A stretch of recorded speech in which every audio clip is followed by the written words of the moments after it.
오늘은 모세의 생애 9번째 시간 저희들이 갖도록 하겠습니다. 성경을 이렇게 보시게 되면 이제 하나님의 기적을 기록하고 있는데요.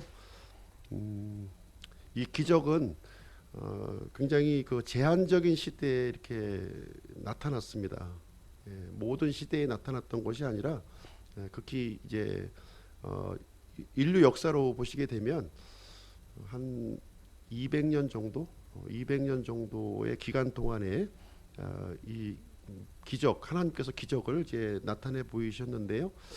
보통 이제 네 시대를 통해서 우리가 볼 수가 있습니다. 첫 번째는 모세 시대에 이제 기적을 행하셨고, 두 번째는 엘리야 시대에 기적을 행하셨고, 세 번째는 예수님 시대, 예수님과 사도 시대에 이렇게 기적을 행하셨고요.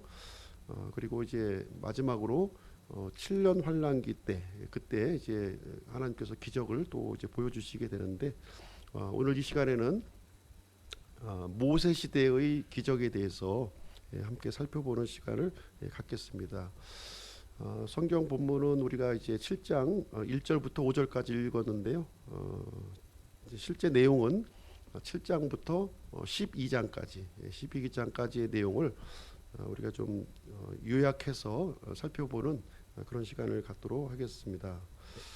7장부터 12장까지의 기록된 내용은 지금 이제 10가지 재앙에 관련된 내용입니다. 우리가 익히 잘 알고 있는 10가지 재앙 그 내용을 살펴보도록 하겠습니다. 민수기 33장 3절부터 4절 말씀에 보시게 되면 하나님께서 이집트에 10가지 재앙을 내리셨는데요. 이 심판은 이집트 사람들이 섬기고 있었던 그 신들에 대한 심판이다 이렇게 말씀을 하고 있습니다. 그래서 이집트 사람들이 섬기던 그 신들, 그 수많은 신들을 이제 섬겼는데 그 중에서도 좀 이렇게 대표적으로 열 가지를 들어서 이제 심판을 집행하시게 되었습니다. 그러면 하나님은 왜 이집트 땅에 재앙을 내리셨을까요? 뭐 재앙을 내리기 좋아하시는 분이신가요? 그렇지는 않습니다. 하나님께서 원하시는 것은 이 세상에 재앙이 내리는 것이 아닙니다. 오히려 인내하시고 은혜를 베풀기를 하나님은 진정으로 원하신다는 것을 우리가 알 수 있는데요. 그럼에도 불구하고 하나님께서 이 세상에 재앙을 이렇게 내리시는 이유는 무엇이냐면 이 세상이 하나님을 대적하고 맞서려고 하고 있기 때문에 재앙을 내리신다는 것을 우리는 알 수가 있습니다. 이집트를 통치했던 이 파라오는요, 하나님의 뜻을 이렇게 거절했고 하나님을 무시했습니다. 하나님과 맞서는 모습을 이제 보여주고 있고요. 이렇게 연속적인 재앙을 계속 하나님께서 내리심에도 불구하고 그 굴복하지 않는 모습을 우리는 이제 보게 됩니다. 하나님께서는 이 모세를 통해서 이 파라오가 어떤 반응을 보일 것인가 하는 부분에 대해서는 미리 말씀해 주셨어요. 한 번의 재앙으로 이렇게 굴복하지 아니하고 이렇게 많은 이적과 표적을 이제 보일 것이다 이렇게 말씀해주고 있습니다. 그래서 이 재앙 하나님께서 이제 이집트 땅에 이제 이집트는 지금 이제 일반적으로 우리가 살고 있는 세상을 이제 상징하고 있어요. 그래서 이제 파라오는 세상을 이제 통치하는 이 마귀를 이제 예표한다 이렇게 보시면 되겠습니다. 그래서 이제 하나님께서는 하나님의 뜻을 이렇게 거역하는 이 파라오에 대해서 이제 심판이라고 하는 재앙을 이제 보여주시고 있고요. 이것을 통해서 하나님의 전능하심을 이제 보여주시게 됩니다. 반면에 이제 하나님의 백성들, 이스라엘 백성들을 얘기하고 있는 것인데요. 이스라엘 백성들에게는 이 재앙의 심판을 통해서 이 생생한 이 교육적인 효과를 이제 보여주신다는 거예요. 교육적인 효과를. 그래서 하나님이 어떠한 성품을 갖고 계시며 하나님의 뜻이 어떠하며 하나님의 거룩하심을 이 재앙의 심판을 통해서 우리에게 이제 가르쳐 주고 있고요. 우리는 그 재앙을 통해서 또 이제 배우게 될 것입니다. 이집트는 이제 수백 가지 신을 이제 이렇게 섬기고 있었는데요. 예, 파충류도 섬겼고 동물들 그리고 이 물질계에 있는 것들을 이제 섬기고 있었습니다. 그래서 이 10개의 10가지 재앙 이것을 통해서 참된 신은 여호와 하나님 한 분이라고 하는 사실을 여기서 우리에게 가르쳐 주고 있습니다. 그래서 오늘 이 시간에는 이 7장부터 12장까지 나와 있는 이 10가지 재앙을 자세히는 살펴보지 아니하고요. 간략하게 살펴보도록 하겠습니다. 제일 첫 번째 이제 그 모세를 통해서 이렇게 내리셨는데요. 오늘 본문 말씀 읽은 내용을 잠깐 이제 보시게 되면 6절 말씀 보시게 되면 모세와 아론이 주께서 자기들에게 명령하신 대로 행하되 그대로 행하였더라. 그래서 이제 하나님께서 이 심판을 행하실 때 이 모세와 아론을 사용하셔서 이렇게 심판을 집행하셨다는 것을 이제 보게 됩니다. 그래서 하나님의 사람, 특별히 이제 하나님의 사람들의 이 순종, 절대적인 순종을 통해서 하나님의 심판을 집행하셨음을 여기서 보여주고 있습니다. 첫 번째 이제 하나님께서 내린 그 심판은 이제 피재앙이죠. 피재앙입니다. 피재앙인데 나일강을 이제 피로 만드는 일을 이제 진행하셨는데 이집트 사람들이 이렇게 숭배했던 신 중에 이 나일강을 신으로 숭배했던 거예요. 나일강이 이제 이 이집트 땅에 이 풍요를 우리에게 가져다 주었기 때문에 그렇습니다. 이 나일강은 이제 1년에 한 차례 이제 범람을 하게 되는데 범람을 하게 되면 상부 지역에 있었던 수많은 그 이 토사물들을 이 하류에 있는 삼각주 쪽에 이렇게 뿌려놓고 이제 가게 되는 것이죠.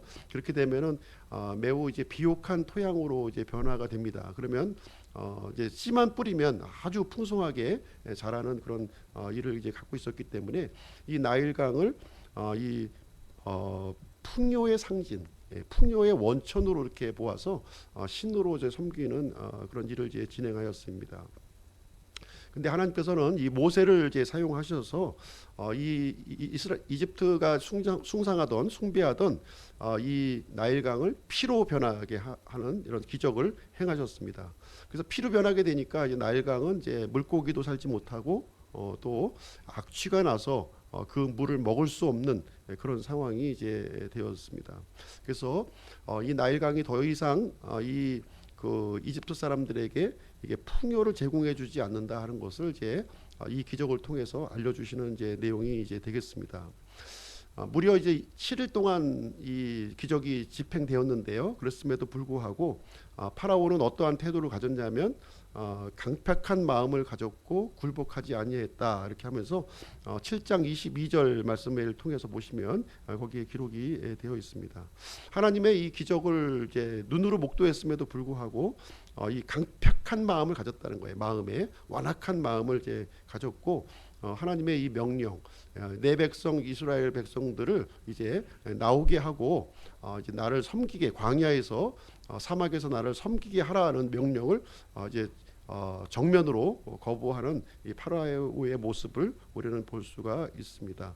그래서 이 나일강은 이 하피 또는 이제 크놈이라고 하는 신의 이름으로 이렇게 숭배를 받게 되었습니다. 그래서 이 하피 크놈의 신에 대한 하나님의 이 재앙의 심판이 이제 떨어지게 되었고요. 두 번째 이제 그 재앙을 보시게 되면 이제 두 번째 재앙은 개구리 재앙입니다. 개구리 재앙, 피 재앙에 이어서 이제 개구리 재앙인데요. 개구리도 역시 이제 이집트 사람들이 이렇게 신으로 이렇게 섬겼는데 그 이유는 무엇이냐면 이 개구리를 보시게 되면 이제 알을 굉장히 많이 낳거든요. 알을 굉장히 많이 낳아서 이 그 다산과 번영의 신으로 이렇게 섬기게 되었습니다. 헤케트라고 하는 신으로 이제 이름이 불려졌고요. 이 개구리를 숭상함을 통해서 이집트 사람들에게 이 다산 번영, 번영 이것을 이제 준다고 이렇게 믿고 있었습니다. 근데 이제 하나님께서 모세를 통해서 이제 이 개구리를 이제 보내주셨는데 엄청난 수의 개구리를 보내준 거예요. 온 천지 이집트가 개구리 세상이 되게끔 했다는 것이 8장 1절 2절 그 내용에 보시게 되면 기록이 되어 있습니다.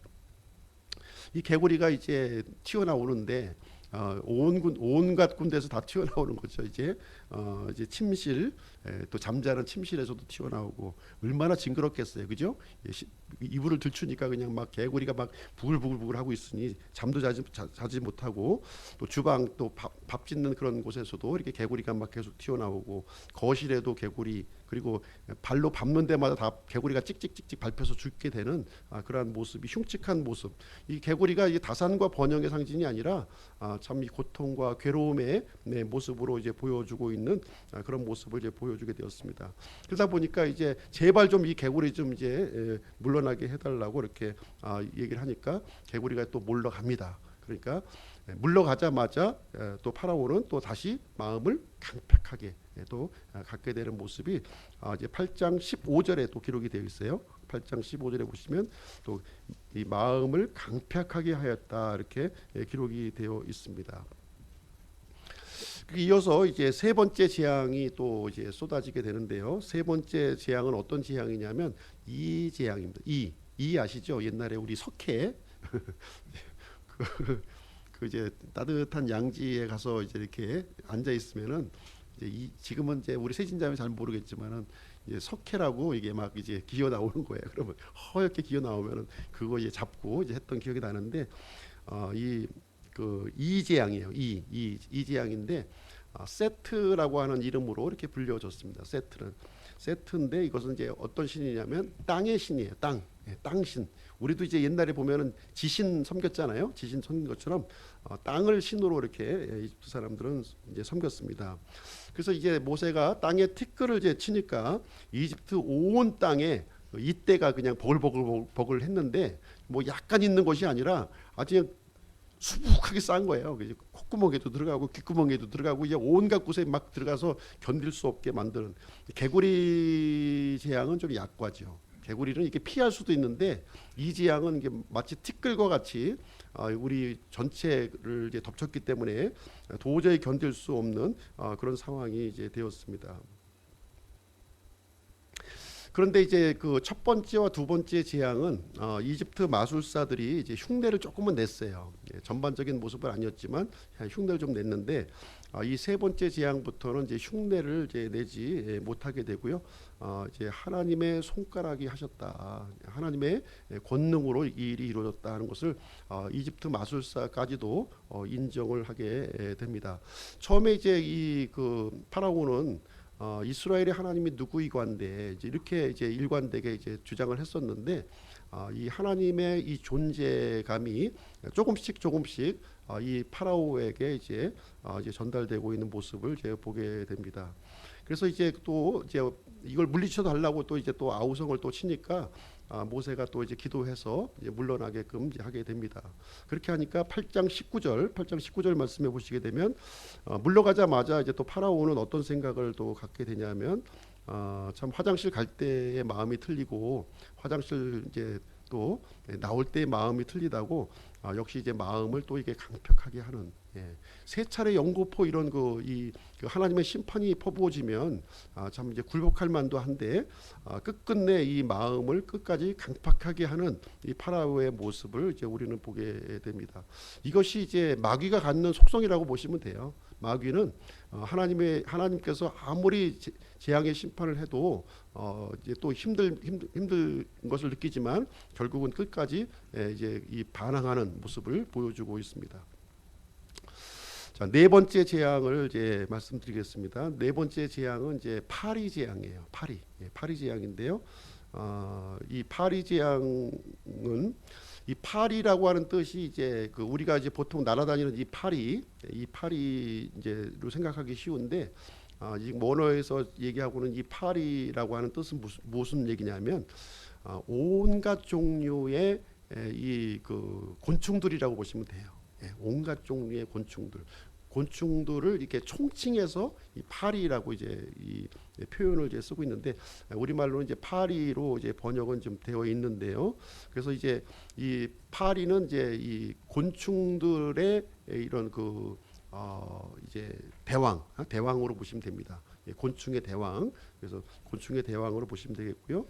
마태복음 12장에도 보시면 이제 바알세붑이라고 하는 이제 이 마귀가 이제 등장하게 되는데 이 바알세붑이 바로 파리대왕이에요. 파리대왕. 그래서 이것이 이제 지역에 따라서 다양한 이름으로 이렇게 불려지는 거예요. 이 신의 이름들이. 그래서 이제 그 같은 뭐 이런 그 무슨 하늘의 신이지만 또 이렇게 지역에 따라서 이렇게 자꾸 바뀌어지는 이름을 우리는 이제 볼 수가 있는데 이집트에서는 이제 이 그 이름을 우아치트 신이라고 이렇게 불렀는데 이 이제 파리 대왕이라고 하는 뜻이 이제 되겠습니다.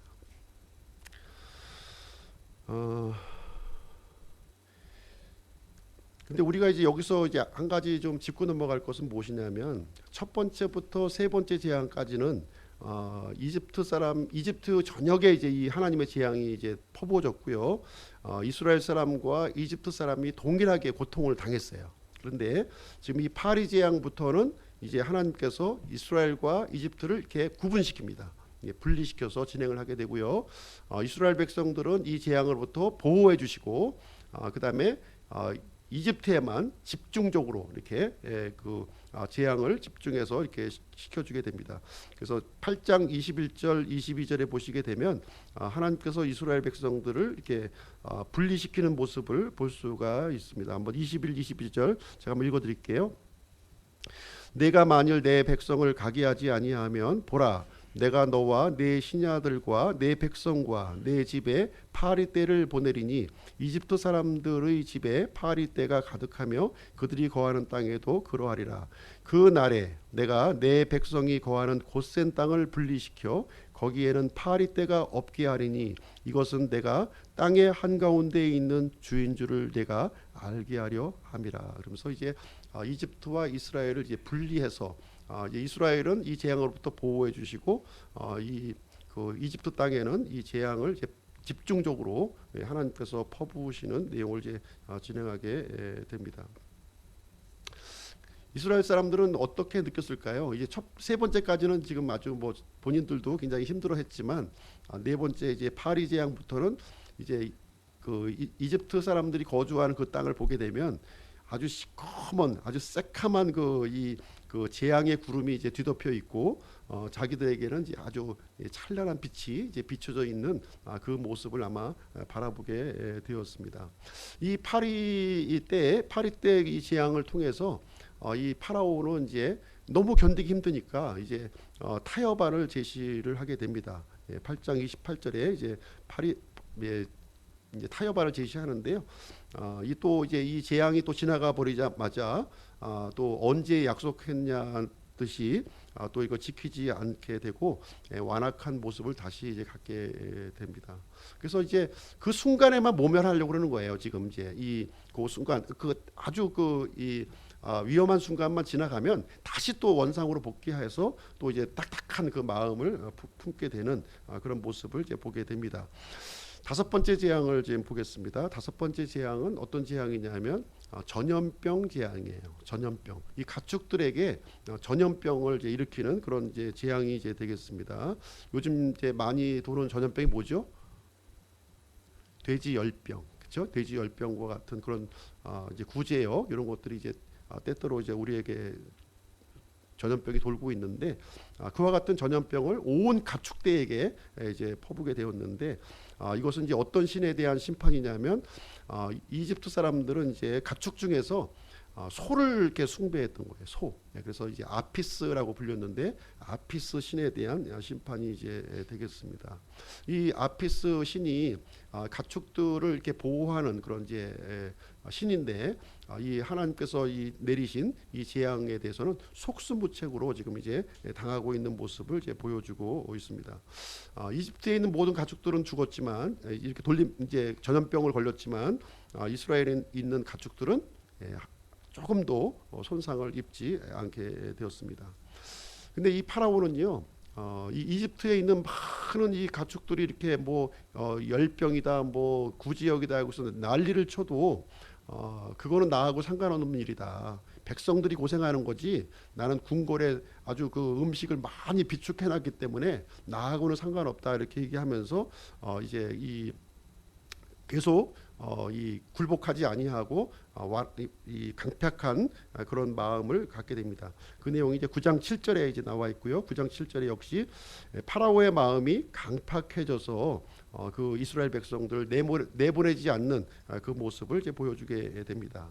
이어서 이제 여섯 번째 재앙이 이제 퍼부어지게 되는데요. 이 여섯 번째 재앙은 무엇이냐면 종기 재앙이에요. 종기, 악종이 되는 게 그 악한 종기가 되는 겁니다. 악한 종기인데 이 악한 종기로부터 이렇게 보호해주는 신이 있었어요. 이집트에는 어떤 신이었냐면 치료의 신으로 이제 불려졌는데 임호텝이라고 하는 신이었습니다. 임호텝. 그래서 하나님께서 이렇게 악한 종기를 이제 이렇게 그 부어주셨는데 모세가 파로의 이 죄를 취해서 하늘로 쫙 뿌리게 되니까 이집트에 살고 있는 모든 사람들, 모든 짐승들, 이 짐승들이 물집이 터지는 이런 종기, 악한 종기를 이제 앓게 되었다 이렇게 기록을 해주고 있습니다. 심지어 이집트 마술사까지 또 이 종기에 걸리게 된 거예요. 그래서 하나님께서 이 임호텝이라고 하는 이 신이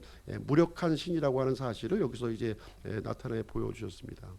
이렇게 해서 이제 온 그 나라가 열병을 앓고 있는 거잖아요. 지금 이제 그 가축부터 시작해서 사람에 이르기까지 이 전염병에다가 이 그 종기에다가 이렇게 막 그 이 하나님의 재앙이 막 퍼부어지는데도 역시 이제 이 파라오는 강심장이에요. 참 이 무슨 이 마음판이 이 다이아몬드로 만들었는지 아니면 티타늄 요즘 강한 거 있죠.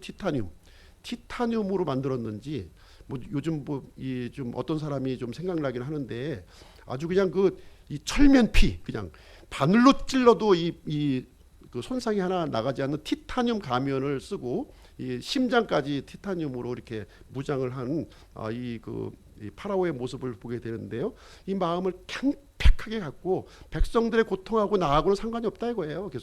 계속 끝까지 나 홀로 이제 가는 이 파라오의 모습을 보게 됩니다.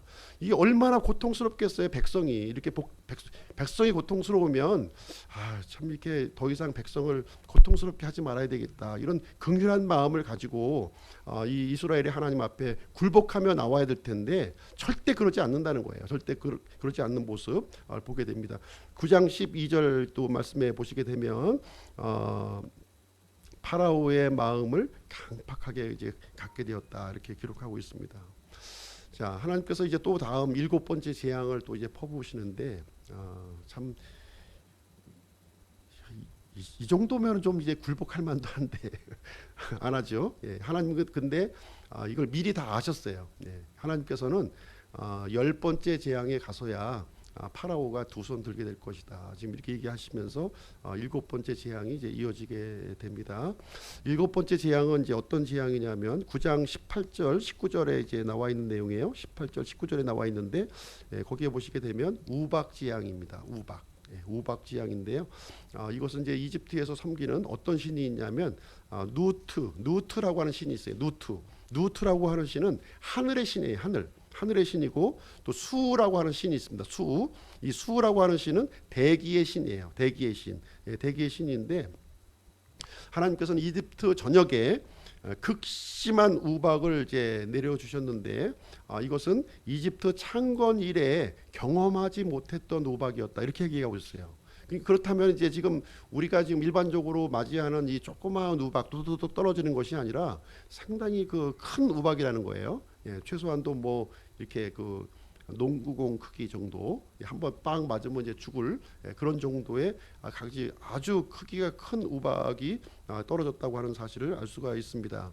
그래서 이 우박이 사람들에게도 떨어지고 가축에도 떨어지고 또 이렇게 채소밭에도 떨어지게 되니까 전 국토가 황폐해지는 거예요. 완전히 전 국토가 황폐해지는 일이 이제 진행이 되었고요. 그런데 이 하나님의 이 경고의 말씀에 또 순종한 사람들이 있어요. 이집트 사람들 중에서도 또 순종해서 이 가축들을 이제 또 집 안으로 들인 사람들은 보호를 받았지만, 이 그렇지 않고 하나님의 말씀을 무시하고 그냥 이렇게 방만하게 있었던 사람들은 이 우박에 맞아서 큰 피해를 이제 보게 되었다, 이렇게 얘기를 해주고 있습니다. 이 우박 지향이 아주 치명적이었어요. 치명적이어서 이 파라오의 마음도 조금씩 이제 금이 가기 이제 시작을 했습니다. 그래서 이 파라오는 이때 이 우박 지향을 통해서 처음으로 이제 자신의 죄를 이제 자백하는 내용이 이제 기록이 되어 있어요. 9장 27절, 28절에 이제 기록이 되어 있는데요. 9장 27절, 28절 이렇게 보시게 되면, 파라오가 사람을 보내어 모세와 아론을 불러 그들에게 이르되, 이번에는 내가 죄를 지었노라. 주는 의로우시고 나와 내 백성은 사악하도다. 주께 간구하여 이만하면 충분하니 더 이상 강력한 천둥과 우박이 없게 하라. 내가 너희를 가게 하리니 너희가 더 이상 머무르지 아니하리라. 이렇게 이제 고백하는 장면이 여기에 기록이 되어 있습니다. 그런데 이 고백이 진실된 고백이었을까요? 거짓 고백이었어요. 이제 우박이 너무 심하니까 이거를 모면하기 위해서 이렇게 했고요. 우박이 그치자마자 다시 마음을 또 이게 강팍하게 또 했다, 이렇게 기록을 해주고 있습니다.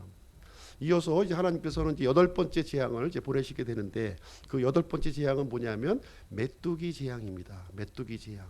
메뚜기 재앙은 이 메뚜기가 참 피해가 크죠. 메뚜기가 아주 엄청난 때로 이렇게 몰려다니면서 한 번 지나가면 이제 그 지역에 있는 이 식물들은 완전히 그냥 이제 없어지는 거예요. 지금 우박이 떨어지긴 했지만 그래도 남은 그 순들이라든가 이렇게 군데군데 남아 있는 이런 것들이 있었는데, 이 메뚜기 재앙은 그 남아 있는 것까지 그냥 완전히 다 뿌리까지 다 채워먹어 가니까 이제 참 어려운 일을 이제 당하게 되었습니다. 이제 이집트 전역은 이제 상당히 어려운 상황이 된 거예요. 나일강 심판을 통해서 물고기들이 다 죽었죠. 그다음에 어떻게 됐습니까? 또 이제 그 전염병으로 인해서 또 이제 가축들, 또 종기, 악성 종기를 통해서 이제 가축들이 또 다 죽어갔죠. 또 메뚜기, 우박과 메뚜기로 이제 완전히 또 이제 채소까지도, 그러니까 그 수산물, 농산물, 이제 축산물이 완전히 다 이제 이집트 땅에서 이제 사라지는 그러한 이제 먹을 것이 없는 그런 지경에 떨어지게 되었습니다. 이 파라오 한 사람 때문에 이집트 왕국 전체가 심판을 받는 거예요. 우리가 지도자 한 사람 잘못 뽑으면 이렇게 되는 겁니다. 이 한 사람의 이 고집 때문에, 이 한 사람의 잘못된 판단 때문에 이 공동체 전체가, 더 나아가서는 이 국가 전체가 완전히 망가지게 되는 일이 이제 발생이 되고, 이제 그 마지막 때에는 세계 단일 정부가 또 세워지게 됩니다. 그때에는 그 사악한 자가 그 지도자로 세워졌을 때는 전 세계가 지금 힘든 상황으로 이제 들어가게 될 것을 우리는 이제 생각을 해보게 됩니다. 다시 이제 이 파라오는 참 이 메뚜기 재앙이 너무나도 끔찍했기 때문에 다시 또 이렇게 죄를 또 고백하고 용서를 구하는 장면이 이제 나오게 되는데, 출애굽기 10장 말씀에 이제 기록이 되어 있어요. 출애굽기 10장 한번 보겠습니다. 10장 16절 17절. 이에 파라오가 모세와 아론을 급히 불러 이르되, 내가 주 너희 하나님과 너희에게 죄를 지었으니 그런즉 이제 원하건대 내 죄를 이번에 한 번만 용서하고 주 너희 하나님께 간구하여 이 죽은 반을 내게서 떠나게 하라. 근데 이 고백도 진실된 고백이었나요? 진실된 고백이 아니었어요. 입으로만 가식적으로 하는 고백이었음이 바로 뒤이어서 10장 20절 말씀에 보면 이제 나옵니다. 그래서 파라오가 다시 또 마음을 강팍하게, 그 사건만 모면하면 그냥 하는 거예요. 그 어려움을 모면하기 위해서는 내가 죄를 지었습니다, 내가 잘못했습니다, 뭐 이렇게 5만 가지 얘기를 다 얘기하는데, 그 내용이 또 지나가게 되면 다시 원상복귀해서 마치 그 오뚜기, 이게 좋은 말로 오뚜기가 아니라 나쁜 말로 이제 강팍함의 오뚜기를 이제 갖고 있는 모습을 보게 됩니다. 자, 이어서 이제 9번째 재앙으로 이제 넘어가게 됩니다. 이게 재앙의 그 강도가 점점 더 강해지는 거죠.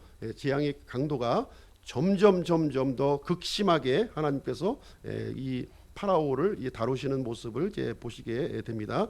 아홉 번째 재앙은 무엇이냐면 흑암 재앙이에요. 흑암 재앙인데 이 흑암 재앙은 이 이집트에서 섬기는 그 신 중에서 태양신 라라고 있습니다. 태양신 라, 태양신 라에 대한 심판이에요. 이 아주 강력한 그 신인데요. 이 라에 대한 심판이 되겠는데 사흘 동안 이집트 전역을 이 깜깜한 흑암으로 이제 이렇게 가두어 놓게 되었는데요. 참 이 칠흑 같은 흑암을 한번 경험해 보신 적 있나요? 칠흑 같은 우리 도심에서는 그래도 이렇게 가로등불도 있고 또 이렇게 뭐 불빛도 있고 이렇게 한데 칠흑 같은 어두움, 그 어두움을 한번 경험을 해보았다면 일어설 수도 없는 거예요. 일어설 수도 없고 아무것도 할 수 없는 그런 끔찍한 상황에 이제 놓여지게 됩니다. 이 심판은 태양신에 대한 심판이었고요. 태양의 아들이라고 불리는 이 그 파라오에 대한 심판이 진행되었습니다. 이 태양신은 인류 역사상 아주 뿌리 깊은 우상 숭배예요. 이 바벨론부터 시작되었던 이 태양신 사상이 이어지고 있는데 그 태양신을 하나님께서 심판하시는 그런 내용이 이제 기록이 되어 있습니다. 그래서 파라오는 이제 어떻게 얘기를 하게 되냐면 10장 24절에 보시면 이렇게 기록이 되어 있습니다. 10장 24절을 보시게 되면 파라오가 모세를 불러 이르되 너희는 가서 주를 섬기되 오직 너희의 양떼와 소떼는 두고 너희의 어린 것들은 또한 너희와 함께 갈지니라. 그래서 이제 제사는 놓고 가라는 거예요. 지금 너희가 가도 좋은데 양떼와 소떼 지금 그거는 놓고 가라 이렇게 얘기하니까 모세가 그거를 또 수락하겠습니까? 수락할 리가 없잖아요. 그러니까 이제 그 파라오는 이제 아주 강력한 경고를 모세와 아론에게 합니다. 너희들은 다시 이제 내 얼굴 볼 생각하지 마라. 내 얼굴 보는 날이 이제 제삿 날이다. 이렇게 얘기하면서 아주 그 심각한 그 이 내용을 이제 선포하게 되는데 이 모세와 아론도 똑같은 얘기를 해요. 우리도 볼 일 없습니다. 이제 우리도 볼 일 없을 겁니다. 진짜 이 파라오와 모세는 더 이상 대면을 하지 않게 됩니다. 그러면서 마지막 결전의 날이 이제 등장하게 되는데 열 번째 재앙을 통해서 이제 결전의 날이 이제 돌입하게 되는데 열 번째 재앙은 무엇이냐면 장자의 재앙이에요. 장자의 재앙. 이것은 이집트 사람들이 섬기고 있었던 오시리스 호루스 신에 대한 심판이 되겠습니다. 하나님께서 이집트 전역에 선포한 이 재앙은 무엇이냐면 이 장자의 죽음을 선포하신 거예요. 이 장자의 죽음. 이 장자는 이집트에서 처음 난 자는 모두 죽을 것이다 하는 것입니다. 그래서 파라오의 장자부터 그리고 여종의 장자까지 그다음에 짐승들의 그 이 첫 새끼까지 모조리 다 장자라면 다 죽임을 당할 것을 이렇게 선포를 해 주셨습니다. 이집트 사람들이 섬겼던 호루스 또 이 오시리스는 생명과 죽음의 신으로서 이렇게 그 숭배를 받던 그런 신들이었습니다. 그래서 이 하나님께서 내리신 이 죽음의 심판 앞에서 이 신들이 무력한 존재임을 이렇게 보여주게 되고요. 이집트 전역에 있는 이 장자들이 죽게 되는 일이 이제 기록이 되어 있습니다. 그래서 참 큰 충격에 빠지는 거죠. 집집마다 장자가 다 죽었다고 생각해 보세요. 한 사람씩 집집마다 이집트의 그 전역에서 이 통곡 소리가 끊이지 않을 것이고요. 이것이 이게 이 그 정신적인 어떤 공황 상태로 이제 돌입을 하게 되고 결국 이제 이 파라오는 여기서 이제 두 손을 들게 됩니다. 그러면서 이제 떠나갈 것을 이제 빨리 떠나갈 것을 어떻게 보면 이스라엘 백성들이 이집트 사람들에게는 이제 재앙으로 다가온 거잖아요. 그래서 복덩어리가 아니라 재앙 덩어리로 이제 인식이 되었기 때문에 이것은 파라오뿐만 아니라 이집트의 전 그 이 인구들이 공통적인 그런 시각을 이제 갖게 된 거예요. 그래서 빨리 이 이스라엘 백성들을 이제 이집트 땅에서 내보내는 길만이 우리가 살 길이다. 하나님께서 장자를 치셨다면 이제 그 다음번에는 이집트 전체 민족을 몰살을 시키실 수 있는 분이라고 하는 사실을 이제 보여줬다 하는 것을 우리는 이제 볼 수가 있는 것이죠. 그래서 이제 떠나라. 그래서 출애굽기 12장 한번 보겠습니다. 출애굽기 12장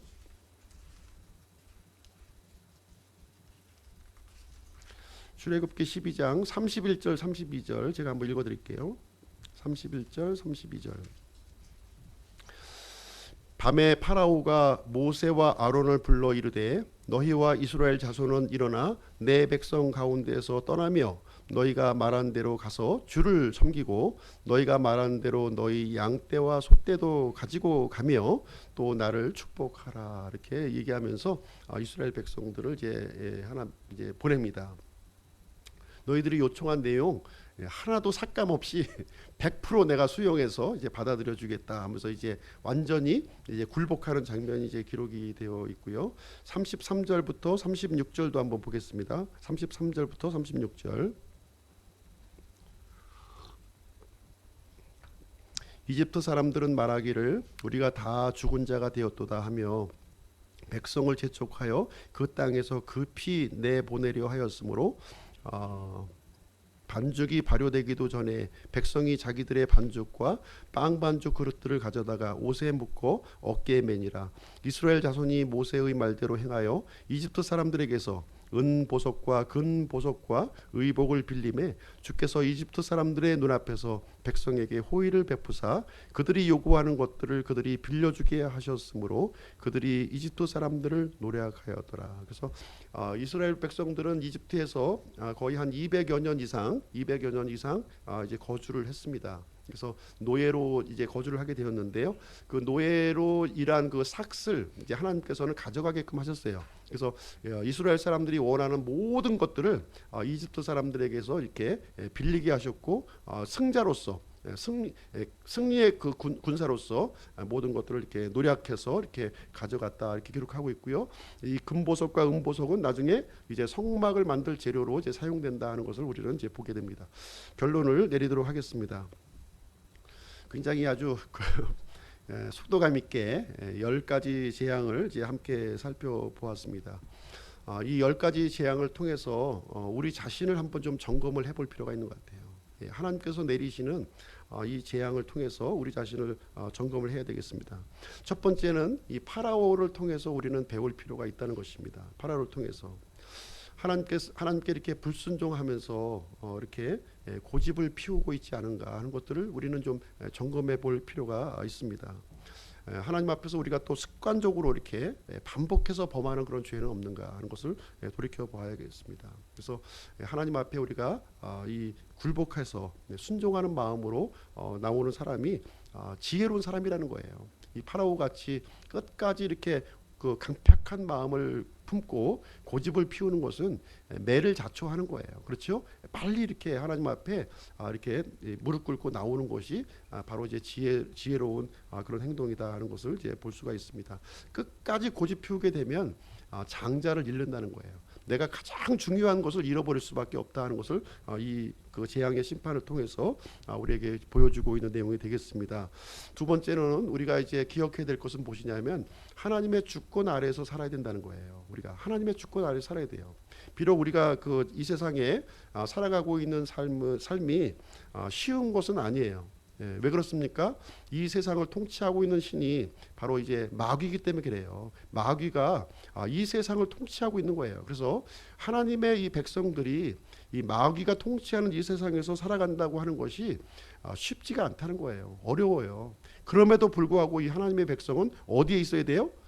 하나님의 주권 아래 순복하는 자리에 있어야 된다. 그 내용을 우리에게 가르쳐주는 그런 내용이 되겠습니다. 비록 우리가 세상으로부터 그러니까 핍박과 부당한 대우를 받을지언정 그래도 우리가 하나님의 주권 아래 이렇게 놓여 있는 것이 가장 행복하고 하나님의 복을 받는 길이라 하는 것을 우리는 이제 잊어서는 안 될 것이다 하는 것을 이제 말씀을 드립니다. 그래서 우리가 힘들고 어렵지만 하나님의 때가 되면 하나님께서는 우리를 능력과 이 보호하심으로 우리를 지켜주신다고 하는 것을 가르쳐주고 있는 그런 내용이 이제 되겠습니다. 그래서 우리가 힘들고 어렵지만 그럼에도 불구하고 하나님 앞에 점점 더 가까이 이렇게 다가가게 되면 하나님의 은혜를 받을 수가 있는 거예요.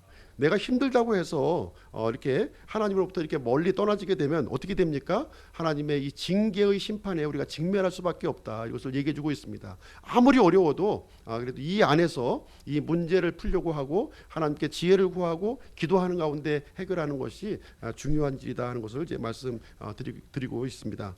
믿음의 길이 비록 길이 어렵고 힘들 수가 있습니다. 그렇지만 우리가 하나님의 약속을 붙들고 이 전능하신 하나님을 의지하면서 나아가는 우리 기쁨 침례교회 성도님들이 되시기를 주님의 이름으로 간절히 축원드립니다.